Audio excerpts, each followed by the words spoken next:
সংবাদ সবাইকে স্বাগত জানাচ্ছি। আমি ফিরোজ তোহা। শুরুতেই সংবাদ শিরোনাম। ইসরায়েল ফিলিস্তিন পুরোদমের যুদ্ধ চলছে, আর এই যুদ্ধের সর্বশেষ আন্তর্জাতিক গুরুত্বপূর্ণ আপডেট সংবাদ জানিয়ে দিব। শুরুতেই শিরোনাম। হিজবুল্লাহ নেতার শাহাদাতের প্রতিক্রিয়া। ইসরায়েলের অভ্যন্তরে 2 শতাধিক রকেট হামলা, জ্বলে পুড়ে ভস্ম হয়ে যাচ্ছে ইহুদিবাদী ইসরায়েল। এরপর জানাবো কেন হাজার হাজার ইসরায়েলি গ্রিসে পাড়ি জমাচ্ছে। তাহলে কি হিজবুল্লাহ এবং হামাসের ভয়ে দেশ ছেড়ে পালাচ্ছে? থাকবে এ সম্পর্কে সম্পূর্ণ বিস্তারিত প্রতিবেদনে। আরও জানিয়ে দিব রাশিয়া ইউক্রেন যুদ্ধের সর্বশেষ আপডেট। রাশিয়াকে ধ্বংস করতে এবার ইউক্রেনের নতুন প্যাট্রিয়ট ক্ষেপণাস্ত্র ব্যবস্থা পাঠাচ্ছে যুক্তরাষ্ট্র। আরও জানাচ্ছি যুদ্ধবিরতির প্রস্তাবে কি কি দাবি জানিয়েছে হামাস। থাকবে এ সম্পর্কে বিস্তারিত। এবং সর্বশেষ জানিয়ে দিব 10 ব্যক্তি, সংস্থা ও জাহাজের ওপর মার্কিন নিষেধাজ্ঞা। ভিউয়ার্স, শুনছিলেন সংবাদ শিরোনাম, এখন জানিয়ে দিব বিস্তারিত। তবে তার আগে অনুরোধ থাকবে আমাদের চ্যানেলটিকে সাবস্ক্রাইব করুন এবং পাশে থাকা বেল আইকনটি বাজিয়ে দিন এবং নিত্য নতুন আপডেট সংবাদ পেতে আমাদের সঙ্গেই যুক্ত থাকুন। এই ভিডিও সম্পর্কে আপনার মূল্যবান মতামত কমেন্টস বক্সে লিখে জানিয়ে দিন এবং এও লিখে জানিয়ে দিন আপনি আমাদের ভিডিও কোথা থেকে দেখছেন এবং শুনছেন। হিজবুল্লাহ নেতা শাহাদাতের প্রতিক্রিয়া। ইসরায়েলের অভ্যন্তরে 2 শতাধিক রকেট হামলা। লেবাননের দক্ষিণাঞ্চলে ইহুদিবাদী ইসরায়েলি বাহিনীর বিমান হামলায় হিজবুল্লাহর একজন সিনিয়র কমান্ডার শহীদ হয়েছেন। এর প্রতিক্রিয়ায় দখলদার ইসরায়েলের বিভিন্ন সামরিক অবস্থান লক্ষ্য করে বুধবার সকাল থেকে 200 এর বেশি রকেট ছুড়েছেন হিজবুল্লাহ যোদ্ধারা। টাইমস অব ইসরায়েল জানিয়েছে, গত 8 মাস ধরে চলা যুদ্ধে ইসরায়েলকে লক্ষ্য করে হিজবুল্লাহ চালানো এটি অন্যতম বড় রকেট হামলা। এই হামলা সম্পর্কে হিজবুল্লাহর বিবৃতিতে বলা হয়েছে, আজ সকাল থেকে গ্যালিলি এলাকায় ইসরায়েলের 11টি সামরিক অবস্থান, ঘাঁটি ও কারখানায় শতাধিক হামলা চালানো হয়েছে। প্রথমবারের মতো ইসরায়েলের টাইবেসিয়ার শহরে রকেট হামলা চালানো হয়েছে। বিবৃতিতে আরও বলা হয়েছে, বেশ কয়েকটি রকেট ইসরায়েলের আকাশ প্রতিরক্ষা ব্যবস্থা আয়রন ডোম কর্তৃক বাধাপ্রাপ্ত হলেও অন্যগুলো বেশ কয়েকটি স্থানে আঘাত এনেছে।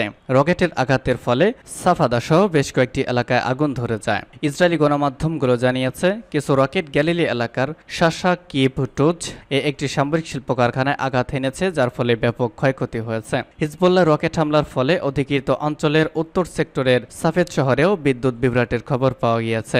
লেবাননের আল মালা টেলিভিশন চ্যানেল জানিয়েছে, হিজবুল্লাহর উচ্চ পদস্থ ফিল্ড কমান্ডারের সামি আবদুল্লাহ ওরফে আবু তালেবের হত্যাকাণ্ডের পর ইসরায়েলের অভ্যন্তরে রকেট, ড্রোন ও কামান দিয়ে হামলা চালানো হচ্ছে। হিজবুল্লাহর তথ্যমতে লেবাননের রাজধানী বৈরুতের দক্ষিণে অবস্থিত জাওয়ায়া শহরের একটি আবাসিক ভবন লক্ষ্য করে বিমান হামলায় সামি আবদুল্লাহ সহ মোট 4 জন শহীদ হয়েছেন। কেন হাজার হাজার ইসরায়েলি গিরিসে পাড়ি জমাচ্ছে? হিব্রু ভাষার একটি সংবাদ মাধ্যম জানিয়েছে, হামাসের আল-আকসা তুফান অভিযান শুরু হওয়ার পর থেকে ইসরায়েল থেকে ইহুদিবাদীদের পলায়ন এবং গিরিসে স্থায়ীভাবে বসবাসের ঘটনা অনেক বেড়ে গেছে। অর্থনৈতিক বিষয়ক সংবাদপত্র ডি মার্কার হার্টস পত্রিকার অর্থনৈতিক খবরের উদ্ধৃতি দিয়ে গিরিসে ইসরায়েলিদের অভিবাসন সম্পর্কিত একটি নতুন ঘটনা প্রকাশ করেছে। এছাড়াও ইরানের পার্স টুডে এবং তাসিম বার্তা সংস্থার হিব্রু বিভাগের রিপোর্টে বলা হয়েছে, হাজার হাজার ইসরায়েলি পরিবার এখন গিরিসকে তাদের অস্থায়ী বা স্থায়ী আশ্রয় হিসেবে বেছে নিয়েছে এবং বহু সংখ্যক ইসরায়েলিদের গিরিসে আগমনের কারণে সেখানে অ্যাপার্টমেন্ট কেনার চাহিদা ব্যাপকভাবে বেড়ে গেছে। চাহিদার তুলনায় আবাসনের পরিমাণ কম থাকায় বাড়ি ভাড়া অনেক বেড়েছে। গিরিসের ইভা দ্বীপে রিয়েল এস্টেট এজেন্সির মালিকের সাক্ষাৎকার নিয়েছিলেন দৈনিক ডেমার্কার পত্রিকার 65 বছর বয়সী প্রতিবেদক ডর রফম্যান। ইউক্রেনের নতুন প্যাট্রিয়ট ক্ষেপণাস্ত্র ব্যবস্থা পাঠাচ্ছে যুক্তরাষ্ট্র। আগামী কয়েকদিনের মধ্যেই ইউক্রেনে আরেকটি প্যাট্রিয়ট ক্ষেপণাস্ত্র আকাশ প্রতিরক্ষা ব্যবস্থা পাঠাবে যুক্তরাষ্ট্র। গতকাল ঊর্ধ্বতন প্রশাসন ও সামরিক কর্মকর্তাদের বরাত দিয়ে মার্কিন গণমাধ্যম নিউ ইয়র্ক টাইমস এক প্রতিবেদনে এ তথ্য জানিয়েছে। প্রতিবেদনে বলা হয়েছে, পশ্চিমা অংশীদারীদের সাথে কূটনৈতিক বৈঠকের গুরুত্বপূর্ণ সপ্তাহের শুরুতে আরও বিমান প্রতিরক্ষা ব্যবস্থার জন্য ইউক্রেনের প্রেসিডেন্ট ভলোদিমির জেলেনস্কি আবেদন গ্রহণ করার পর এমন উন্নত আকাশ প্রতিরক্ষা ব্যবস্থা সরবরাহের সিদ্ধান্তের খবর আসলো। জেলেনস্কি সম্প্রতি পূর্ব খার্কিভ অঞ্চলকে রক্ষা করার জন্য আরও অনেক প্যাট্রিয়ট ক্ষেপণাস্ত্র ব্যবস্থা দেওয়ার অনুরোধ জানিয়েছিলেন। সেখানে রাশিয়া সম্প্রতি নতুন করে আগ্রাসন চালাচ্ছে। গতকাল বার্লিনে এক পুনর্গঠনের সম্মেলনে জেলেনস্কি বলেন, ইউক্রেনের উপর রাশিয়ার সবচেয়ে বড় কৌশলগত সুবিধা হলো আকাশে তাদের আধিপত্য। রাশিয়া বিমানের সাহায্য ব্যাপক ক্ষেপণাস্ত্র এবং বোমা হামলা চালাচ্ছে, আর এটি তাদের সৈন্যদের স্থলভাগে অগ্রসর হতে সাহায্য করছে। তবে কবে নাগাদ এই ক্ষেপণাস্ত্র ব্যবস্থা ইউক্রেনের কাছে হস্তান্তর করা হবে সে ব্যাপারে জানতে চাইলে পেন্টাগন তাৎক্ষণিকভাবে কোনো সাড়া দেয়নি। যুদ্ধবিরতির প্রস্তাবে কি দাবি জানিয়েছে হামাস? গত সোমবার জাতিসংঘের নিরাপত্তা পরিষদে ফিলিস্তিনি সশস্ত্র গোষ্ঠী হামাস ও দখলদার ইসরায়েলের মধ্যে যুদ্ধবিরতির প্রস্তাব পাশ হয়। এই প্রস্তাবই উত্থাপন করে যুক্তরাষ্ট্র।